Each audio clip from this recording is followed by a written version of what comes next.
নমস্কাৰ বন্ধু বান্ধৱীসকল, কি খবৰ আপোনালোকৰ? মই অন্য এটি ভিডিঅ'লৈ আপোনালোকক স্বাগতম জনাইছোঁ। বহুদিনে হ'ল ভিডিঅ' দিব পৰা নাছিলোঁ, তো ভাবিলোঁ আজি এটি ভিডিঅ' আপোনালোকৰ মাজলৈ আগবঢ়াওঁ। আৰু এইফালে আমি এতিয়া যাব ওলাইছোঁ বড়ো সাহিত্য সভা মেলালৈ। আৰু এইফালে এতিয়া গৈ আছোঁ এনেকৈ। আৰু এইফালে আমিও আহি পাই গ'লোঁ বড়ো সাহিত্য সভা মেলালৈ। আৰু দেখিছেনে কিমান মানুহ আৰু ইমানবিলাক গাড়ী। তো বলক এতিয়া আমিও গৈ থাকোঁ, আপোনালোকে ভিডিঅ'টো শেষলৈকে চাই থাকিব। আৰু এইফালে আমিও এতিয়া টিকট লৈ লওঁ, আৰু টিকট লোৱাৰ পিছতহে সোমাব পাৰিম।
আৰু এইফালে আমাৰ মেলা চাওঁতে চাওঁতে আন্ধাৰে হৈ গ'ল। এতিয়া ঘৰলৈ যাব ওলাইছোঁ। আৰু ভিডিঅ'টো কেনেকুৱা লাগিলে চাই জনাব।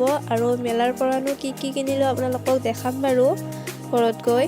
আৰু এয়া হৈছে মেলাৰ পৰা অনা বেগ, চুৱেটাৰ আৰু জেকেট দুটা। আজিৰ ভিডিঅ'টো এইখিনিয়ে আছিল। যদি ভিডিঅ'টো চাই ভাল পালে তেন্তে লাইক, শ্বেয়াৰ, কমেণ্ট কৰিব, লগতে চেনেলটো ছাবস্ক্ৰাইব কৰি দিব। তেন্তে আজিলৈ বাই বাই।